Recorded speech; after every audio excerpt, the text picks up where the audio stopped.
Good evening, brothers and sisters. I'm glad to be back with you. We're here to talk briefly about the subject that we've been talking about all along, the teaching of the Most Honorable Elijah Muhammad, and what would he have us to teach.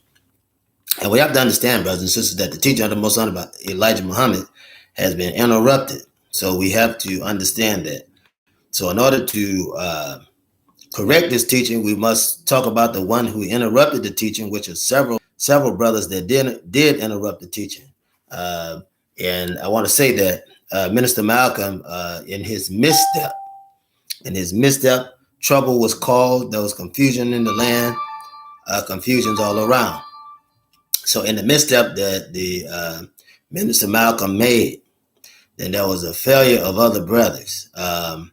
Now, there was those that were rank and file, which had no real influence over what was going on. But we're talking about those in other positions, in the royal position. I like to call them the royal positions. There was trouble in these areas, and only because there was a power struggle within the Nation of Islam. And again, the individuals that was in the middle of these struggles is Farrakhan, that's Minister Louis Farrakhan, Wallace Warberdeen Muhammad, Captain Joseph, Benjamin Goodman 2X, who was a double agent of the CIA and FBI, James 67X. It's a few brothers that came in to disrupt things and to cause division between the Most Honorable Elijah Muhammad and Minister Malcolm X. And so they worked on this in a score of years. Excuse me, brothers and sisters. They worked on this in a score of years for these things to happen. So it's important that we learn these things.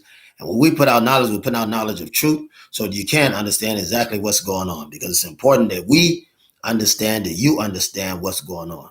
So that you won't think the brother is just out here trying to run amok or trying to cause trouble for Minister Farrakhan. I love Minister Farrakhan, but Farrakhan has made some mistakes, some missteps, bad decisions that he's not willing to address.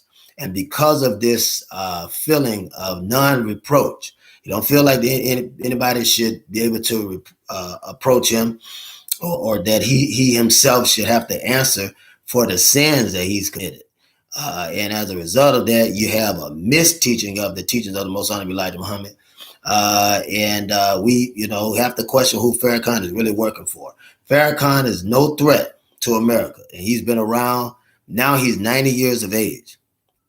He's been around some 70 years as a Muslim minister, and been around some 60 odd years as a minister trained under Minister Malcolm X and the teaching of the Most Honorable Elijah Muhammad. So, but we have invaders, which is CIA and FBI, who have black face and black hands, who were used to cause disturbance in the Nation of Islam. Again, Minister Louis Farrakhan, at that time his name was Louis X. Wallace Warberdeen Muhammad, the son of the Most Honorable Elijah Muhammad. You had Captain Joseph, who was a FOI duty man. You had James 67X. You had who's an FBI agent, CIA agent, COINTELPRO, double agent. You had National Press Secretary John Ali. We can't forget John Ali. John Ali was a double agent for the FBI and CIA, and this is known knowledge. This is common knowledge. We also have several other brothers that were killed. Jeremiah 33X was killed. Brother was killed in front of the mosque. He was doing real good, helping black men do a great job. The whole purpose of the evolution, though, was to break the organization of the Most Honorable Elijah Muhammad. And we have to understand that, because Farrakhan is not teaching Islam. He's teaching Islam and Chrislam, but he's not teaching Islam as it relates to the Most Honorable Elijah Muhammad. He's not doing it. So it's very important for us to understand, and to understand that the teaching of the Most Honorable Elijah Muhammad in its simplicity is deliverance for the black men and women here on the planet, especially in the hills of North America, or I should say hells of North America. So this is something very, very, very important for us to understand, that this Dianetics, what is it and what does it teach? Where does it come from? And so we're going to look at L. Ron Hubbard. Then we're going to find out why Farrakhan will lead in this direction, because you have to understand that every agent has a duty. The main thing that was to happen in the life of the Most Honorable Elijah Muhammad was the distortion in the Nation of Islam. And they did that. They worked for years to bring division between the Most Honorable Minister Malcolm X and the Most Honorable Messenger, the Most Honorable Elijah Muhammad. And when they brought that division that they have been working on for years, when they brought that division in, and then they cut off the lines of communication, that's when the confusion came in. Confusion came in at that point. But even after that, when Allah, God, would have it that Minister Malcolm and the Most Honorable Elijah Muhammad would still want to meet, the Most Honorable Elijah Muhammad was ready to welcome Minister Malcolm back into the Nation of Islam. But he tells him to put out the fire that you started. So Minister Malcolm is on the road to do this. There's a massive amount of people ready to come into the Nation of Islam with him. The Most Honorable Elijah Muhammad was going to use what Minister Malcolm had as an outside organization as a good place to bring Muslim ministers in and regular individuals in, and then as a platform to talk to other individuals that may not be interested in the Nation of Islam. And as a result, you know that he was killed. Minister Malcolm was killed 1965, February 21st. They killed the Most Honorable Elijah Muhammad February the 23rd, 1975. Killed the Most Honorable Elijah Khalid Abdul Muhammad, killed him in February the 18th, officially, 2001. And Albert Cleage, who was a liaison between Black Christian nationalism and also the Most Honorable Elijah Muhammad, who warned Minister Malcolm about Louis Farrakhan and others, John Ali and those other guys. They killed Albert Cleage February 20th, 2000. And it was Albert Cleage also told Khalid, and I know that because I was there, about Minister Farrakhan. And John Enrique Clark told us in the 80s and the early 90s about Minister Farrakhan. He called him a fake and an FBI agent, a prober. So we know, this is knowledge that we know down from the years. There's nothing secretive. It's stuff that we know. Brothers and sisters, and this is going to be a great subject for us, but don't forget, we have Prince Imhotep University, and we certainly want you to sign up for Prince Imhotep University. And this is where you, brothers and sisters, can open your own business. But before that, you have to have some education. And so we have a college with accreditation, African accreditation, Prince Imhotep University, where you're able to study. You can study in your own time. That's the great thing about it. You can study at your own leisure and in your own time. We all praise be to Allah for the online classes. And we'll put in that in the chat, so you'll be able to get that. And that's Prince Imhotep University. So we'll be putting these things up as we can while we talk to you. Also, you know that you need African-centered medicine and psychiatry. I know you need that. We need it for our mind and our body, right? African-centered medicine and psychiatry, right? Because I'm not going to load you down with too much. African-centered. If you're African, you need things that are made for the African, right? African-centered medicine and psychiatry. You need that. And we use herbal. We don't use things that's going to leave anything in the body. We use herbals. So and this has been used by Africa for thousands of years. As a matter of fact, this is where they get the medicines from before they taint it. They get the medicines from these areas, right? And we're giving you the direct medicine also, so that you could, once you learn at the university, you'll be able to open up your own thing. So we got it. There are different levels for you to learn, and you get that paperwork, then you're able to go on and be able to assist your community. It's just impossible, brothers and sisters, for us to think that we can do it on our own. Just impossible. We can't do it on our own. We need you. We want you to open business, and you don't have to pay for anything except the product to set up. That's it. We'll come into your town, find the building and all of that to help set it up, and we will back you and guarantee you on those loans, because we want you to be successful. We want you to be successful. So, brothers and sisters, if you don't believe it, just try us. We also have holistic products, right? Holistic practice and products, right? And that's the direct office line. You get that information. You can contact me if you want. And if I don't reach you, somebody will reach you. If I don't reach you, somebody will reach you. So you'll be able to order anything you want and be able to come inside of the practice, right? Sometimes some people just need to have a conversation. And whatever you want to do, whatever you need to do, you'll be able to do that there. So I'm going to put that up there. We're going to make sure that we pin it so you'll certainly have that information. And we're working on being able to talk to individuals face to face, let you load up so we can talk to you. We're having meetings and things of that nature. And don't forget, we have the training seminars if you want to, again, learn from the university, Princeton Motep University. Brothers and sisters, don't be ashamed, right? And it's very easy. It's very, very easy. So it's not something that you have to worry about. It's very easy. So just know that. Just know that. Don't be afraid. Come on over and we'll give you the knowledge. Brothers and sisters, this, what we're learning today is very difficult, as many of them are. As many of them are, these subjects are very difficult, but they have to be had. We have to study Louis Farrakhan. We got to. Farrakhan has a white father, and Henry Louis Gates knows it. The man's name is Percival Clark.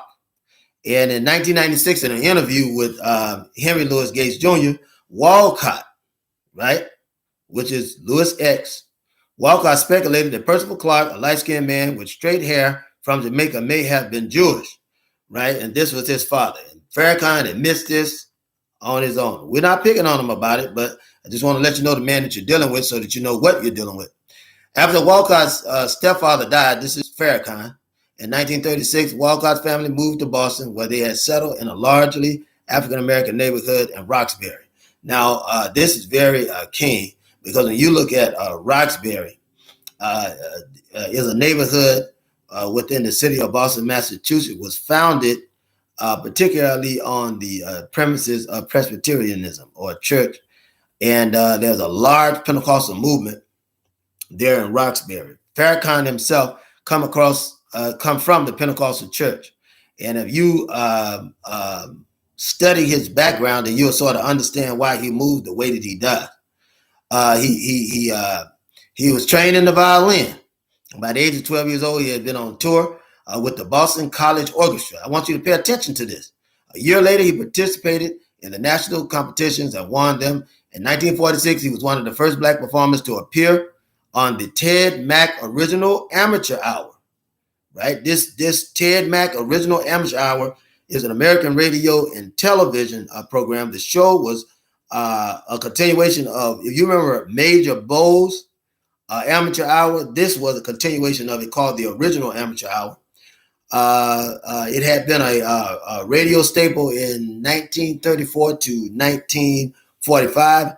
Major Edward Bowes, the originator of the program, and his massive ceremony. So just tell you a little bit about that. You can research that if you want. He also won an award. Let's see, from that original amateur hour. Farrakhan, whose name is Walcott, we're going to say that. Walcott, his family were active members in the Episcopal St. Syrian Church in Roxbury. Okay? The Episcopal doctrine, which is the Episcopal Church or tech doctrine, is based in the United States, which is additional dioceses elsewhere, is a member of the Church of Worldwide Anglican Communion. This is very, very important. It is a mainline Protestant denomination. It is divided in 9 provinces. The presiding bishop of the Episcopalian Church, what was the guy's name? What is his name? The presiding bishop. Because, you know, the Episcopalian Church comes from Catholicism. But it's important that you know any leader's religious background, because it'll tell you a lot more about their traditional basis or why they were coming to an organization like the Nation of Islam. Michael Bruce Curry is the first African-American bishop to serve in a position, but he's the presiding bishop of the Episcopal Church is Michael Bruce Curry. Now, he is the 27th and current presiding bishop and primate of the Episcopal Church elected in 2015. He's the first African American to serve as presiding bishop in the Episcopal Church. He was previously the bishop of the Diocese of North Carolina. That's very important for you to know. Now, let's get back to where we were. The basis of the Episcopal Church is a unilateral movement, but it's controlled by religion.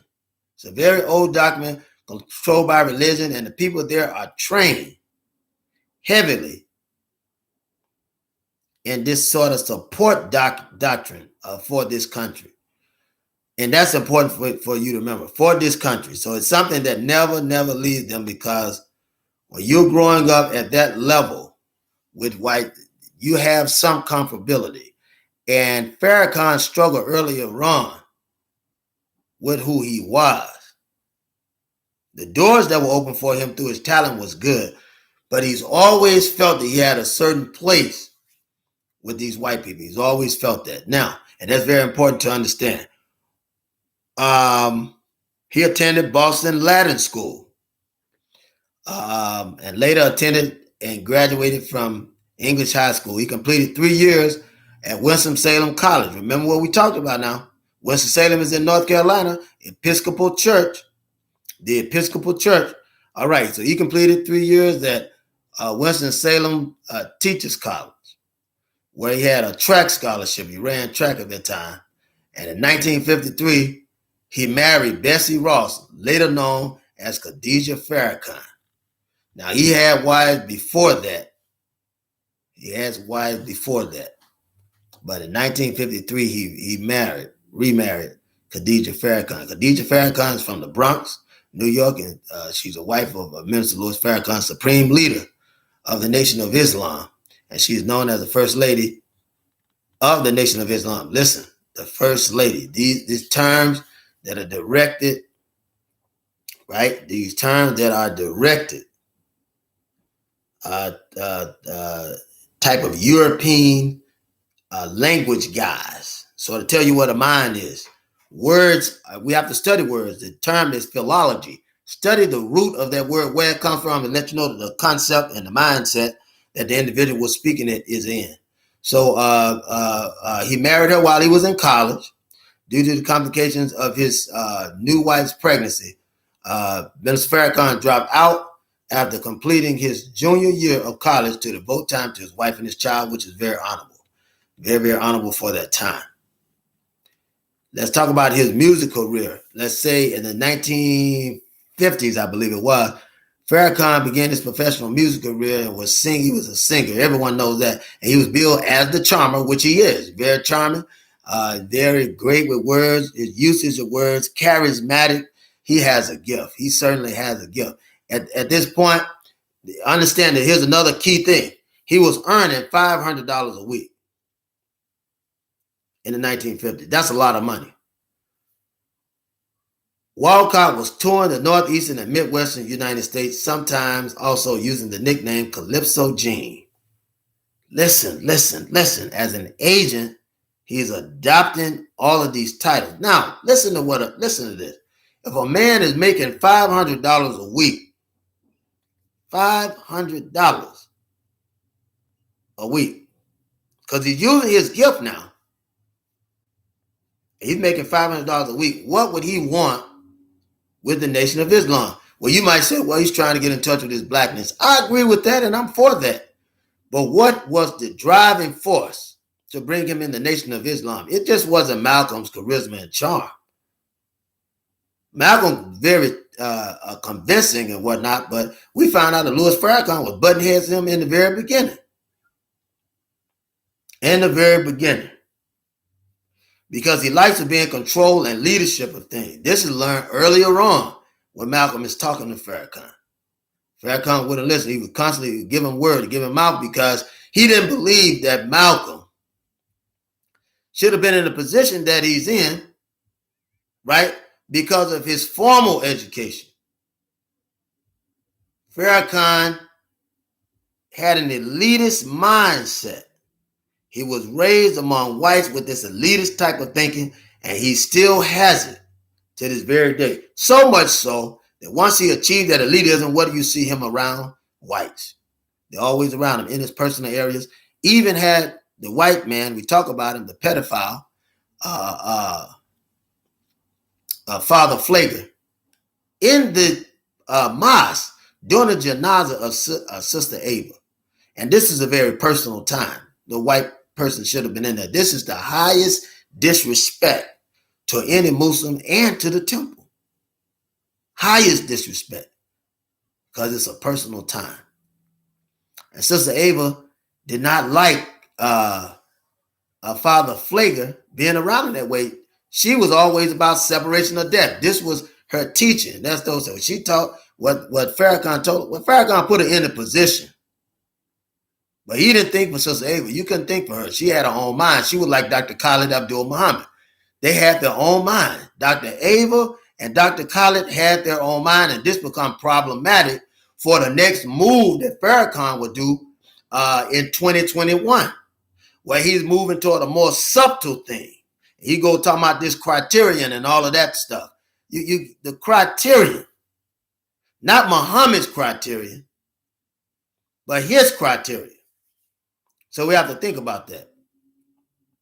Now, in 1953 and 1954, which is very pivotal, preceding, Harry Belafonte's success with his album Calypso, released in 1956, Farrakhan recorded a dozen what they call cheeky, funny tunes as a chama in a mixed, what he called mento calypso style, including Ugly Woman. You go back and play that. I like that song too. It's a well-made song, excuse me. Stone Cold Man and the Zombie Jamboree. Right? He had Hold'em Joe, Marianne. Another one is the Brown Skin Girl, Marianne and the Brown Skin Girl. That's good. And some were reissued. Like, okay, so you remember, and if you don't, go back and just Farrakhan's music. Farrakhan's very good, very good performer. Very good performer. He's been performing very good before us. He's a very good, he's talented. He's very talented. Very talented. Some were reissued, like Don't Touch Me, Nylon. That was one. That has like a mild, like a sexual lyric, but it's sort of hidden. He had another one called what's the other one he had? Female Boxer. And I say that because I'm a musician myself. So I follow Farrakhan. Music, he has great music, great African calypso music. And Nigeria has a type of calypso. And me, myself, my family is both Asian and African. So my mother's family reaches all the way to Nepal, India. Nepal. My father's family is tied in Nigerian and also American African roots. So that music in calypso, carambo, paria, all these musics are intertwined, right? All these music, carumba, all these musics are intertwined. It's very good music. Caraco, all these musics are great because it's different versions of African music. Because all the continents are black. You have to understand that before they were invaded, all the continents were black. So it's very, very, very, very, very important that you understand that. Very important that you understand that. So, but he has great music. What was the other one? The Female Boxer, that has sexist overtones. And Is She Is, or Is She Ain't, which, who originally did that was Christine Jurgensen. There was what they call a sex change operation. Yeah, you didn't know that? You didn't know that? Yeah. Christine Jurgensen's sex change operation. Christine Jurgensen was an American actress, singer, and recording artist and transgender activist. He was a man. Chris Jurgensen was a man. Yeah. The first person to become widely known in the United States for having a sex, what they call reassignment surgery. And we're going to talk about that. We're going to talk about that. Because, see, these things you need to know. Now, we're going to jump ahead a little bit and talk about the NOI when Farrakhan joined. Excuse me, brothers and sisters. We're going to talk about the NOI when Farrakhan joined. Now, when Farrakhan first joined the NOI, he was asked by Elijah Muhammad to put aside his musical career as a calypso singer. After many years, Farrakhan decided to take up the violin once more, primarily due to the urging of prominent classical musician, what was it? Olden Lee. Olden Lee was passing. She was really black. She was really black. Let me say that. She looked white, but she was really black. Sylvia Olden Lee was an American vocal coach and accompanist. She was the first black woman to be employed by the Metropolitan Opera. Her fields of expertise were European classical music and Negro spiritual. All right, that's going to be very important. Now, let's go back to where the Most Honorable Elijah Muhammad told Minister Farrakhan to lay down his instrument. I told him that for several different reasons, because that instrument brought an invasion of whites, would bring them to the door of the nation. Then also, Farrakhan was easily influenced by that group, and he was smoking marijuana. He was really rebellious in the beginning. He was really, really rebellious in the beginning, and we have to know that this is very important, brothers and sisters. See, Farrakhan had made some mistakes. The biggest mistake he made was joining with the FBI and CIA to bring down the original Nation of Islam. Organizing the hit on Minister Malcolm and organizing the atmosphere, I know exactly what I'm saying, and I know this is right. All of the individuals that were in place, including Benjamin 2X Goodman and a young sister Shirley. If you miss Benjamin Goodman, then you don't have the whole story, because he was one of the chiefest agents. In the end, when Minister Malcolm was and the Muslim protested, the brother that had been beaten by police because he saw police beat another guy in New York. So these time of contention is for the FBI, CIA, and the State Bureau of Investigation and the New York Police Department to send in their own agents, both federal, state, local, and municipal. And so you have to understand that. So Farrakhan claim to fame is that he organized the death of Minister Malcolm and organized the atmosphere to ensure chaos in the Nation of Islam against Minister Malcolm and later against the Most Honorable Elijah Muhammad, with the help of Wallace Waradeen Muhammad, Captain Joseph, Benjamin 2X Goodman, National Press Secretary John Ali. Right? We have to understand that those things go together. You can't leave one out. You can't leave them out because they go together.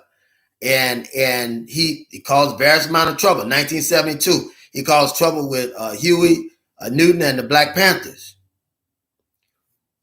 He was attacking them. Other organizations too. He spoke widely against these organizations because he was to be the heir apparent. What he desired was to have a position that the Most Honorable Elijah Muhammad had blessed Minister Malcolm with. And after that, he desired to be over the nation itself, because he was speaking ill of the Most Honorable Elijah Muhammad and his extended family with the young sisters and the babies. Now, the Nation of Islam teaches polygamy, not against polygamy. So it was a misuse of word choice and timing. A misuse of word choice and timing, purposely timed to attack Minister Malcolm during the death of John F. Kennedy, saying the words of Minister Malcolm spoke wasn't a direct attack on John F. Kennedy, but it was used. And the government was in on that to say, hey, you better do something about this or we'll come in and shut you down. Do something about this, Malcolm. And we finally have something now. You need to use this because that's the American president. Blase. So even though Malcolm had nothing to do with the comments, had nothing to do with the death of John F. Kennedy, the killing of John F. Kennedy had nothing to do with Minister Malcolm X, but it was something used to cover what the government was doing. It's a covert operation. You got to understand that. We have got to use our mind, brothers and sisters, and stop being ignorant.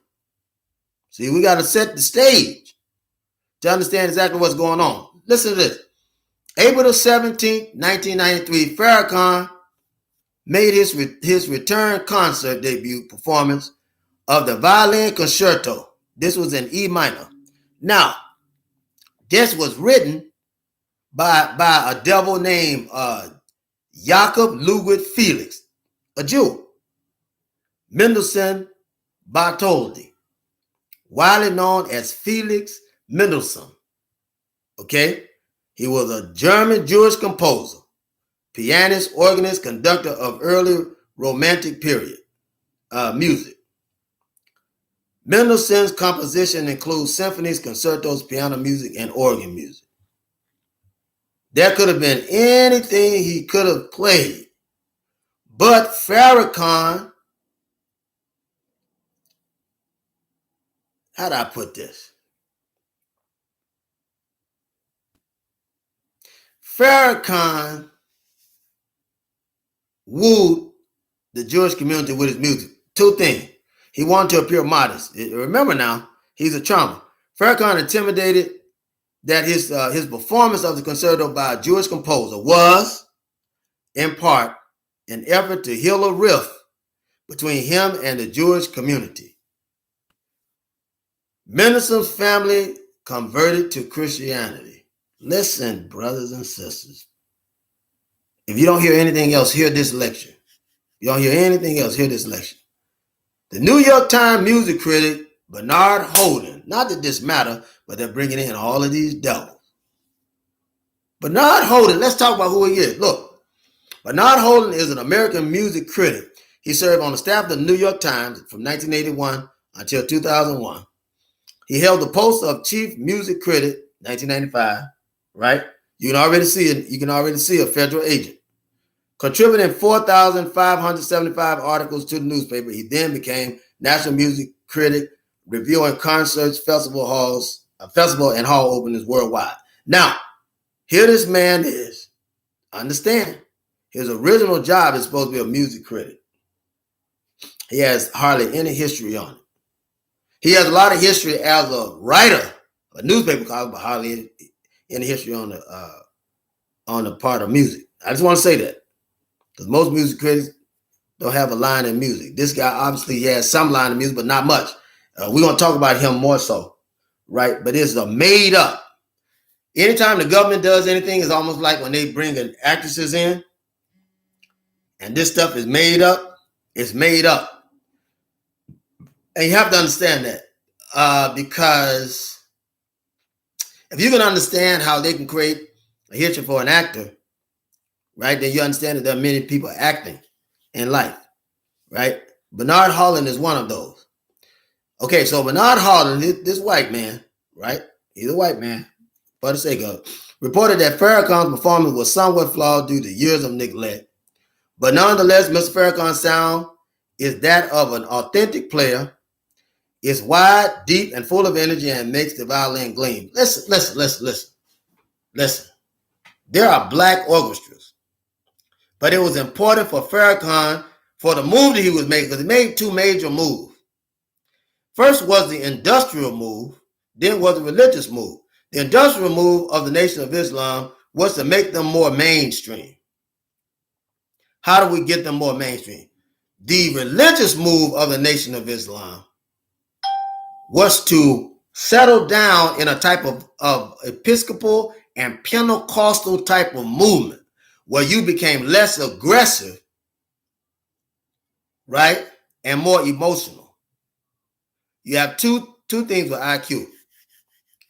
You have emotional IQ, and you have a intellectual IQ. When the one matches the other, you got a well-balanced individual. Most people are one or the other. Some people can do mentally, read, study it, and do it. Some people do it by physically doing it. So one is emotional, tangible, right, with feeling, right, and arts. The other is more science. But my point is simply this. He brought the arts and science together of the Nation of Islam, right, and mangled it with the enemy's teaching. Now, and I want you to understand that this is important. Farrakhan, being the son of a Jew and a mulatto, they felt, because they couldn't do this to Malcolm, Minister Malcolm, but they felt that they could mold Farrakhan, and they did it. They guessed it right. But he had been working with them all along. He already had these duties that he was to fulfill even up to this date. And he's always been in a place where he's been around these white people as an exception. If you are, he's no threat to America. If you are a revolutionary, you are a threat to America. That means you don't agree with anything. You're not going to play with the music or anything like that. Or if you do it, it's something that you're going to control on your own. You're not looking for any of these critics. You're not looking for these critics. See, the Chitlin Circuit was created for a reason, for black musicians who wanted to play amongst one another. And if some other people are playing for my music, they can play for my music, but I belong to the black music industry, the BMI, right? And to be a part of a non-perverted black organization, not like Puffy, see, because they belong to the whites, Clive Davis and all these guys. That's why they're raping these boys. He's guilty of all that stuff. Yeah, we've known it for a long time, even back then. Yeah, a lot of us could have made it, but we're not willing to go through that stuff. Everybody's not willing to sell their soul. So you got to understand this, that Bernard Holland is the key to mending this rift. He couldn't come all the way out and say Farrakhan did a great job. He has to have some resistance to make the Jews say, oh, he's good though. We think he was great, right? So he ties in this rift. Now, brothers and sisters, Farrakhan does this this venue, right? And he said, Bernard Holland said, it's wide, it's deep, full of energy, and it makes the violin gleam. In 2021, remember we talked about 2021? And we talked about 2021. To celebrate the 250th anniversary of Beethoven, even though Beethoven is black, you know who Beethoven is. Beethoven is black. Forget the art and everything. These white people have been lying to you for years. But let's say, because they taught that Beethoven is white, right? Because they taught is white, that we have to understand what the white man means and what's in his mind when he keep mentioning Beethoven. Ludwig van Beethoven was a German composer, was a black German composer and pianist. But for the sake of it, they want to make him white. He's one of the most revered figures in the history of Western music. Western music, what white people like. So controlling thing. This is a chain. It's an invisible chain. Farrakhan has had that chain on the entire time. His works ranks amongst the most performed of the classical music repertoire and span transitions of classical music period to the Romantic era in classical music. In 2021, to celebrate the 250th anniversary of the white Beethoven's birth. I gotta say it that way so you can understand it. Even though Beethoven himself is black, but these white folks have lied to themselves and dunked him in the bleach of history as a lie. And they're gonna make him white. That's what they do. Just like they made Kemet, Egypt. Just like they made the American African, right? Native American. And he whatever he makes, right? He's in control of it. This white man showing you he's in charge, like he made Jesus white, to show you that he's superior. Now, Farrakhan performed the violin concerto in D minor, which is a difficult thing to do, in the Opera 61 with the New World Symphony. The New World Symphony, New World. The New World Symphony, brothers and sisters. See, I gotta keep you on your toes. I got to keep you on your toe. The New World Symphony is an American orchestra academy based in Miami Beach, Florida. Miami Beach, Florida. It was established in 1987. The organization is a training ensemble for young musicians in preparation for professional careers, classical music, and since 2011, I think it's had its headquarters in New York in 2011, I believe. But the key thing is, in February of 1955, Walcott, this is Farrakhan, was headlining a show in Chicago, Illinois called the Calypso Follies. He came in contact with the teaching of the Nation of Islam through a guy named Rodney Smith, Rodney X. This is important too, because we're going to talk about Rodney Smith, Farrakhan's friend and agent of the FBI. Not telling you what I know. All you got to do is type in Rodney Smith, FBI agent, 1955, and that stuff will come up. A friend of Farrakhan and saxophonist from Boston. Farrakhan and Rodney's wife Bessie were invited to the Nation of Islam annual Savior's Day, addressed by Elijah Muhammad. Prior to going to Savior's Day, due to Minister Malcolm X's media presence, Louis Farrakhan never heard of Elijah Muhammad. And like many outside the Nation of Islam, he thought that Malcolm X was the leader of the Nation of Islam. This is not true. A lot of y'all have that thought. This is not true. He knew who knew who the Most Honorable Elijah Muhammad was, and he knew who Minister Malcolm was. As a matter of fact, they put Louis Farrakhan in front of Minister Malcolm to be intercepted. Rodney Smith, or Rodney X, we don't know his real name, was an agent of the FBI and CIA. A lot of this stuff has already came out because Lance Shabazz talks about it. In 1955, Louis Farrakhan fulfilled the requirements of the registered Muslim, registered believer, registered laborer. And he memorized and recited verbatim the 10 questions and answers of the Nation of Islam enrollment student. He wrote a Savior's letter that must be sent to the NOI headquarters. All of us write the letter, right? Called the Savior's letter. In headquarters in Chicago. The Savior's letter must be copied verbatim and have identical handwriting of the Nation of Islam founder, Wallace Fard Muhammad, which is W.F. Fard Muhammad, right? Who come to us July the 4th, 1930. So this is very important. This is very, very, very important. Now, we're not going to go through all of that. We know what the X stand for, right? But one thing we want to miss is the early ministry roles that he had from 1956, because you have to concentrate on him in that way. That after 9 months of being a registered Muslim, Minister Farrakhan and a member of Muhammad Temple of Islam in Boston, where Malcolm was a minister, Farrakhan became assistant minister. This mystery guy was Rodney Smith, better known as Rodney X.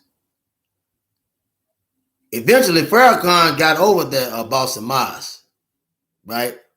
After Elijah Muhammad transferred Minister Malcolm to Temple of Islam number 7 in New York, Farrakhan took over that mosque. In number 7, where this down the street from that, Minister Malcolm would be just not far away from that, Minister Malcolm would be killed, was on West 116th Street in Harlem, New York. And Minister Farrakhan continued to be mentored by Minister Malcolm until his assassination in 1965. Farrakhan was carrying bones from 56 to 65, nearly 12 years, nearly 12 years. And this is important to note, because this is the movement that the federal government gave the COINTELPRO, FBI, CIA, and those that they had dropped inside the Nation of Islam when the Most Honorable Elijah Muhammad was sick and got very sick with the asthmatic bronchitis, that we believe that they were exasperating through cortisone, which help with asthmatic bronchitis, but it's also poison. After Minister Malcolm death, Elijah Muhammad did not appoint Minister Farrakhan to two prominent positions that Minister Malcolm held. That's not true. That's not true. Wallace Waradeen Muhammad that came in the Nation of Islam and were making these decisions. Another agent, a known agent of the FBI and CIA. I just want to tell you that. A lot of people say that Elijah Muhammad appointed Farrakhan to the two Malcolm X two prominent positions that Minister Malcolm held after being, or rather before being dismissed from the NOI. That's not true. Wallace Waradeen Muhammad did that. Farrakhan knows it. Lance Shabazz knows it. Many of them know it. Farrakhan became the national spokesman and national representative of the NOI and was appointed minister of the influential Harlem Mosque Temple, where he served until 1975. Wallace made those moves to get him there, along with National Press Secretary John Ali and the others that were there. Waradeen Muhammad, right? Because it was a takeover. Wallace was taking over his father's work, which he didn't respect, and proof of which in 1975 he tried on the Savior's Day Convention in 1975. A day after his father had died, when he was appointed, he immediately began to change things to his given plan that the government gave to him, this American Society of Muslims. So he was going to do away with the whole thing. All right, he was going to do away with all of it. Now, this is what a divide became.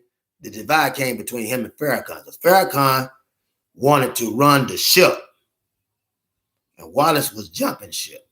So Farrakhan said, hey, I'm going to stay with the teachings of the Most Honorable Elijah Muhammad and the founder, Master Wallace D. Fard, the Mahdi of the Holy Quran, the Messiah of the Bible. So I'm going to do that, and you do whatever you want to do. And so Farrakhan joined, led with the Nation of Islam, but he deviated as far as the teachings of the Nation of Islam and also his actions. So a lot of Muslims were upset, and they had to keep him on. Now, in light of what he was building, Khalid Abdul Muhammad began to join the ranks. We're not going to get on that right now. We're going to try to understand Farrakhan, because I've already told you earlier everything concerning Muhammad, the most Khalid Abdul Muhammad. But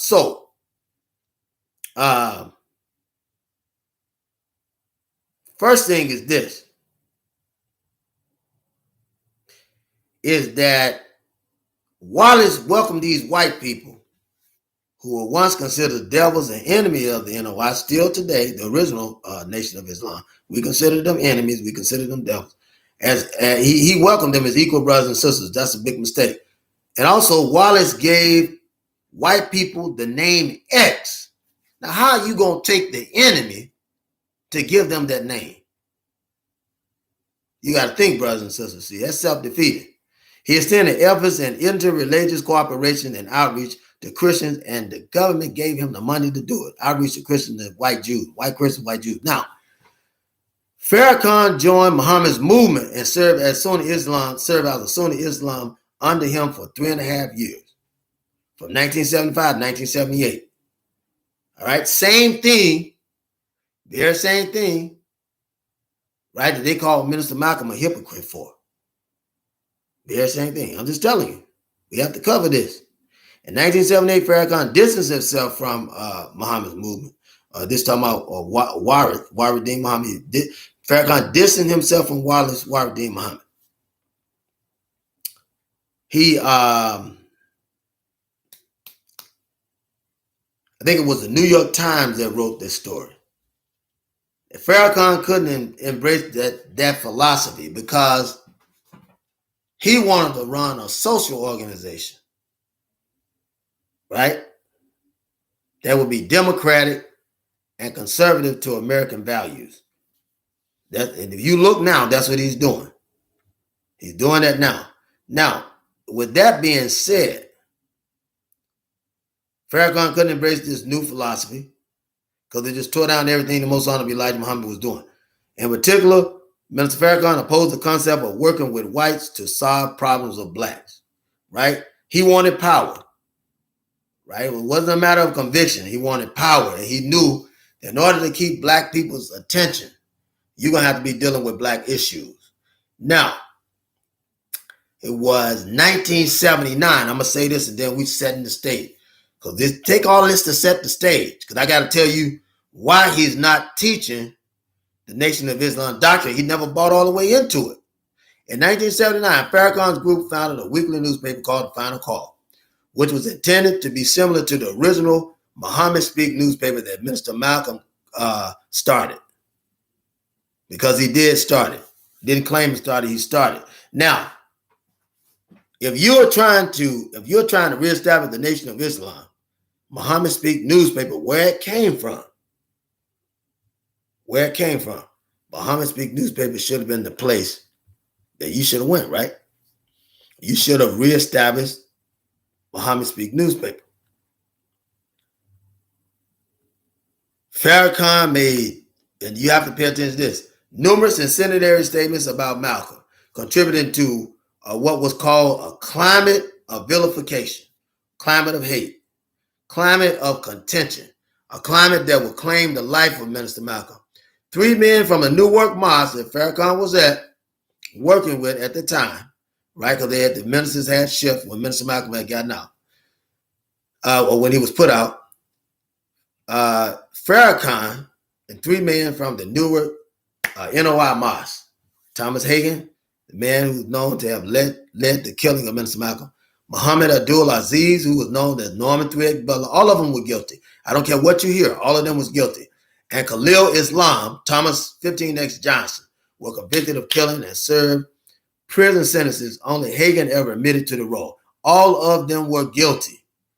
All of them were guilty. There was a lot more of them involved. James 67X, who killed Jeremiah 33X. See, it's who was a friend of Minister Malcolm and was working heavily for the Most Honorable Elijah Muhammad. But once Wallace was taken over, he's going to kill all these people and get every stronghold the Most Honorable Elijah Muhammad has out of the way. Now, many, including Malcolm X's family, have accused Farrakhan, they have, been involved in the plot to assassinate Minister Malcolm. For many, many, many years, I did an interview in 1986, 1988 for Black National Network, which was a young black people who they hired young black people. Some of the people still work now. You see Black National Network, same thing. Some people still help now. All of us been working together from years of the 80s and 90s. Been working together for years. A lot of us went to college together. And right, I'm just letting you know. This information, you can find it. Many, including Malcolm X's family, have accused Farrakhan of being involved in the plot to assassinate Minister Malcolm X. For many years, Betty Shabazz, the widow of Malcolm X, harbored resentment toward the Nation of Islam and Farrakhan in particular for what she felt was his role in the assassination of her husband. Listen to this, brothers and sisters. An agent will always tell on themselves because they believe they have impunity, especially black agents like Puffy. Puffy is a black agent. Suge Knight, a black agent. You don't think the government hired them to kill Tupac and Biggie, who was speaking conscience to the black people? Well, you out of your mind. You're out of your mind. The same people that killed Robert Kennedy, killed Tupac, killed Biggie, killed what's the brother they tried to say they had killed Tupac? See, you gotta know exactly what's going on. There's a Western global power structure that desired to control the black man. He's going to do it until he can't do it anymore. And the only way that he continues to do it is that you let him. And I'm done with that. In the 1993 speech, Farrakhan said this, and you can never wipe this out. In 1993, in a speech, Farrakhan confirmed that the Nation of Islam was responsible for the assassination, which we know, but the government was behind it. See? The government was behind it. This is what he says. This is what he says. We don't give a damn about no white man. If you attack what we love, and frankly, it ain't none of your business what you got to say about it. Did you teach Malcolm? Did you make Malcolm? Did you clean up Malcolm? Did you put Malcolm out there before the world? Was Malcolm your traitor or ours? Listen to this. Now, this man has been taken from his wife and his daughters.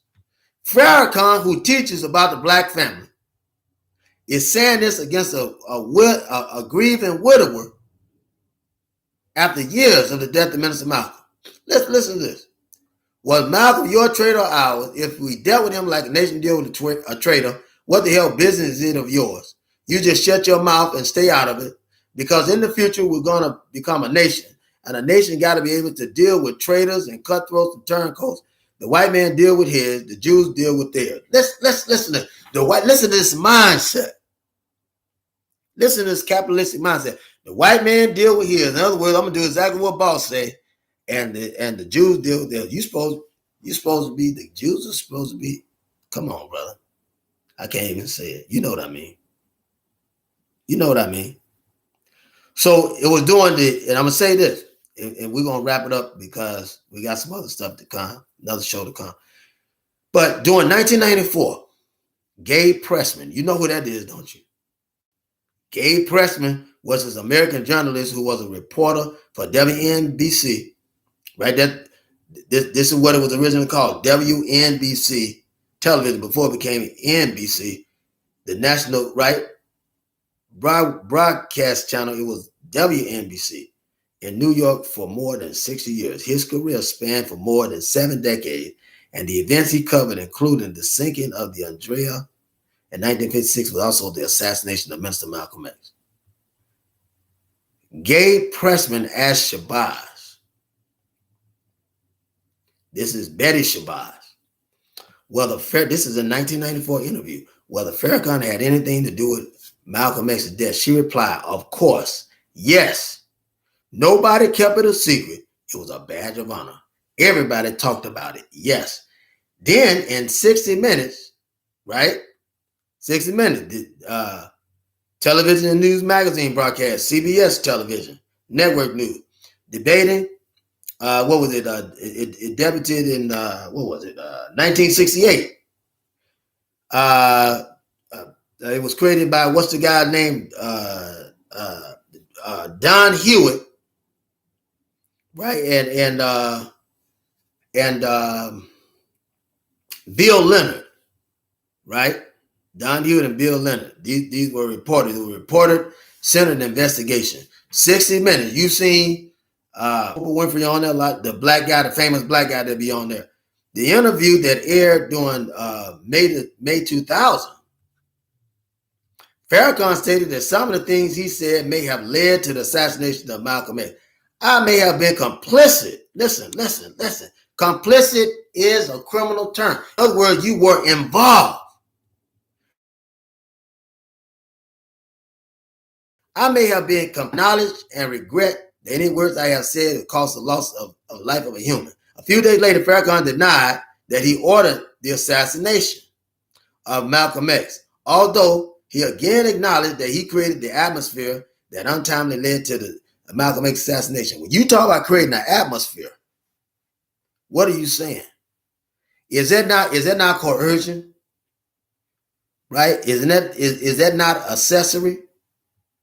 And not to mention that he had just incriminated himself when he said, with Malcolm, your traitor of ours, if we dealt with him like a traitor. I mean, there was no need. Minister Malcolm was still dead. But this is a man that you can't trust. Farrakhan is not a threat to the Anti-Defamation League, Southern Poverty Law Center. He's no threat. You can't consider him a black nationalist when you believe in killing black people. We believe in preserving life. We believe in preserving life. This Dianetic thing, right, that Farrakhan teaches come from L. Ron Hubbard. That's a devil. He's not teaching the Nation of Islam. He's teaching a set of ideas that come from L. Ron Hubbard. We have to know this. I'm going to wrap it up real quick because we're going to come back. But you have to know exactly what's going on. Brothers and sisters, if you don't know what's going on, you won't know how to redirect yourself in this miasma. See, a lot of stuff is coming toward us. A lot of stuff, a lot of opportunities, and God is awakening our mind.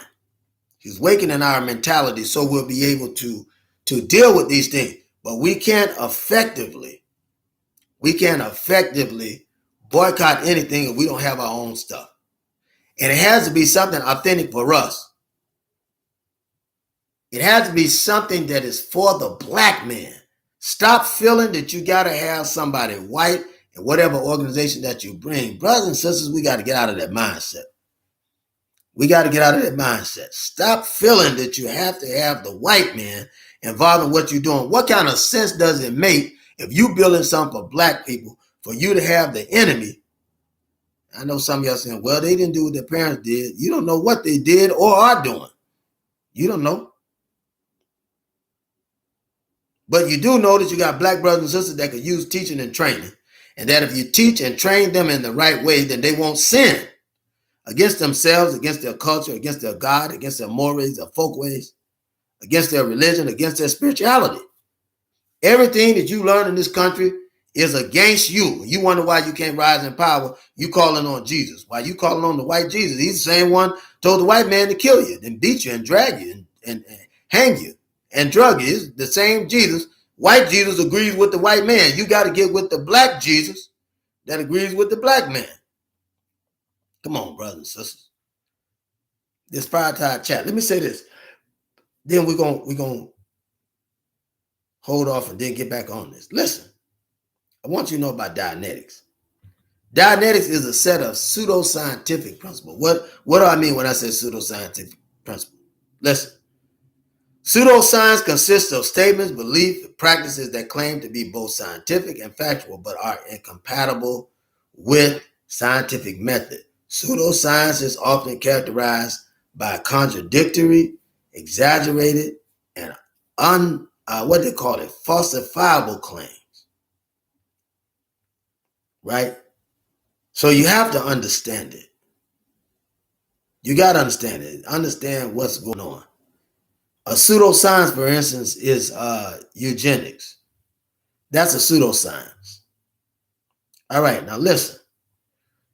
Dianetics is a set of ideas and principles regarding the relationship between the human mind and body created by science.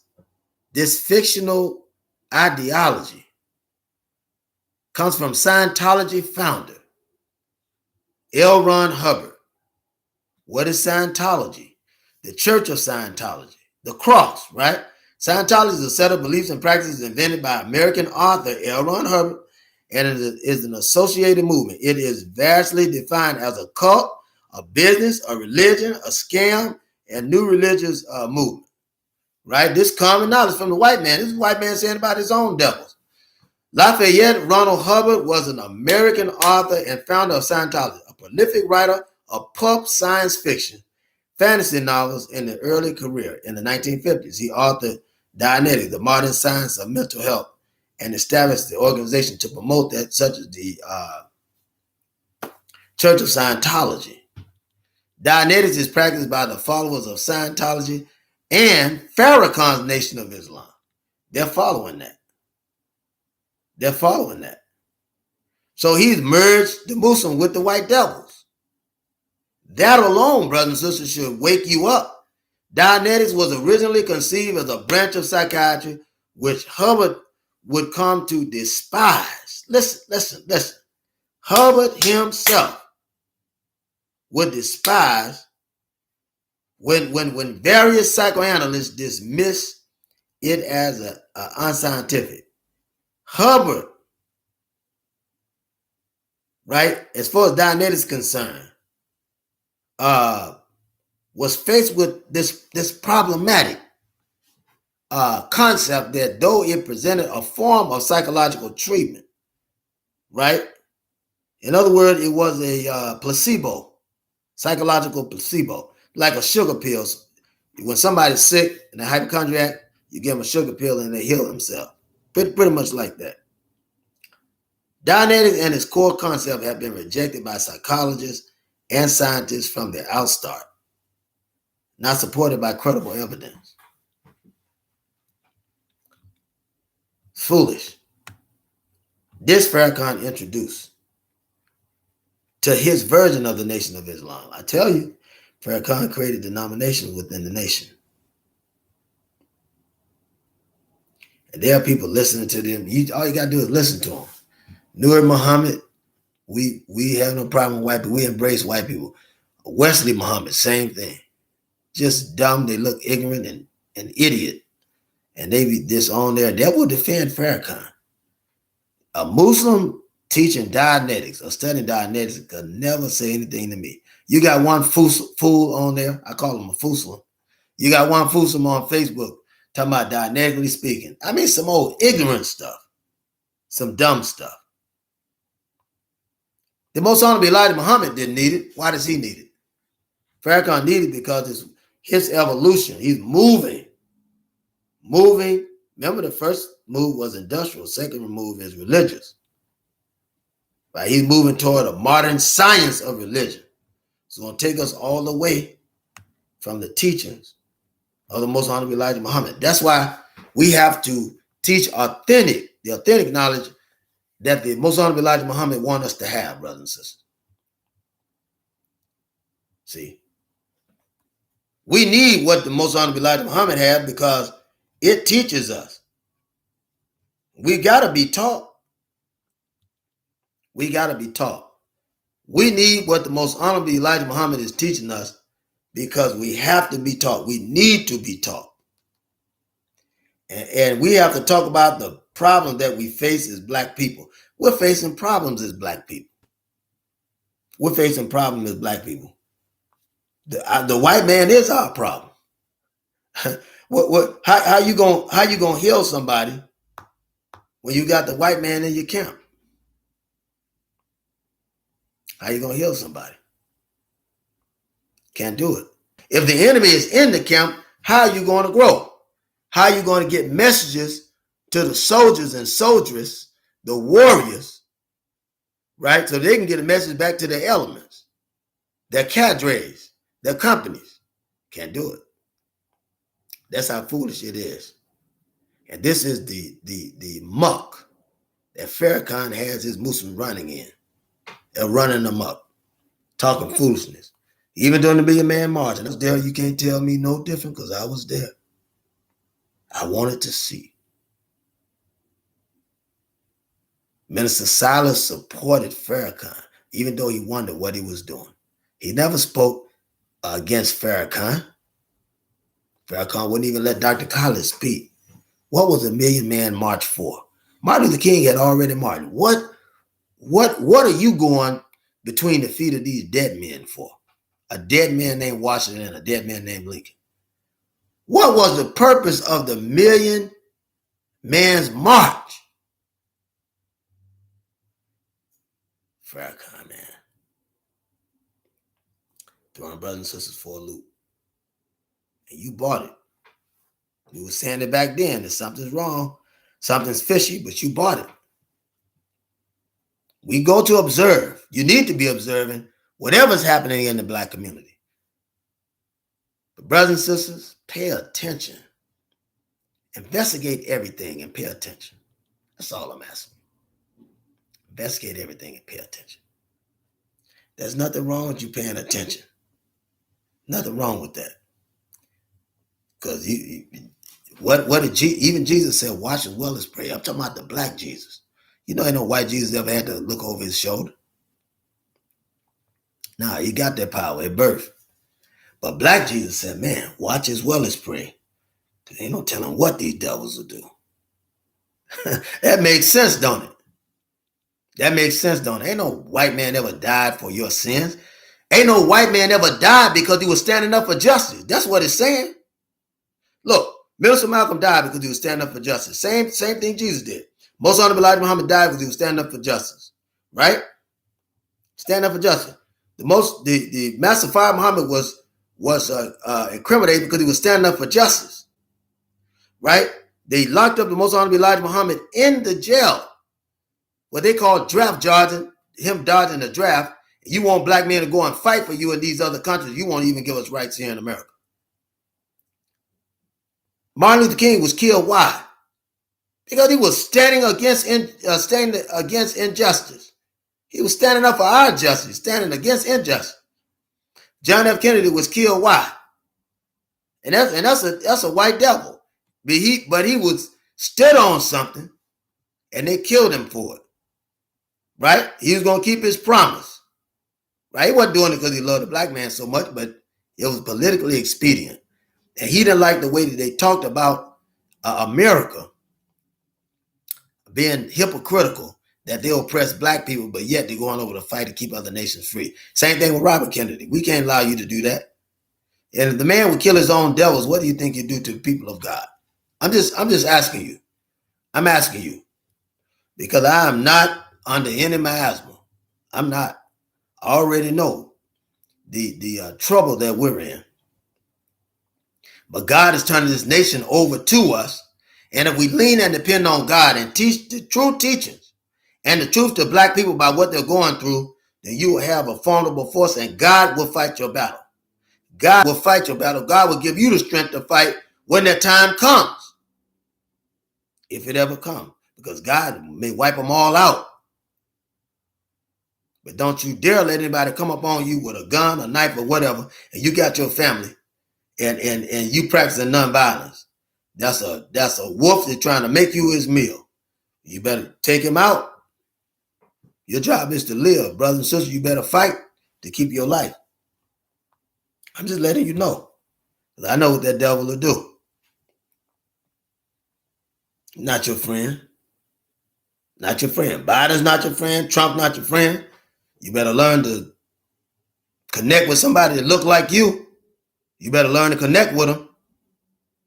Better learn to make peace with the sisters and the brothers out there. There should be no reason why you shouldn't make peace. I'm just telling you. You better learn, brothers and sisters. You better learn. God is in charge. God is not mocked. Whatsoever a man soweth, they shall also reap. God is not mocked. You think God is not getting this white man for what he's been doing to us, brothers and sisters? You out of your mind. God will take care of him. I told you what the book of Isaiah says, the 14th chapter, the 14th verse through the 24th verse. You read that. I want you to read that. I'm going to put that in the comment section. Put that in the comment section so you can do it. Read Isaiah, right, or Isaiah, right? 14 verse through the 24th verse. You read that. This is Satan's doing. This is Satan's doing.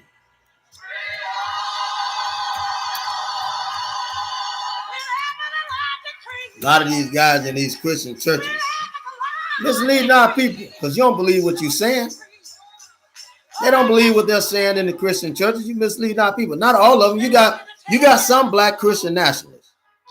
You got some black Christian nationalists. I'm just telling you, many of the preachers out there don't believe anything that they're saying. But Satan's destruction, God has already written it. See? And your problem is that a lot of y'all don't believe it. You don't believe it. God has already written it. But you're the handiwork of God too. Brothers and sisters, I know you're not going to let nobody walk in on you and damage your family. I know you're not going to do that. But I've enjoyed this. We're going to be back again in a couple of hours. Brothers and sisters, we'll be caught up. We're trying to catch up. It's important that you have these series. Everything you notice, everything is in order. Everything we're doing is in order. So brothers and sisters, I love you. And I love Farrakhan. I don't have anything against Farrakhan. I just want him to do right.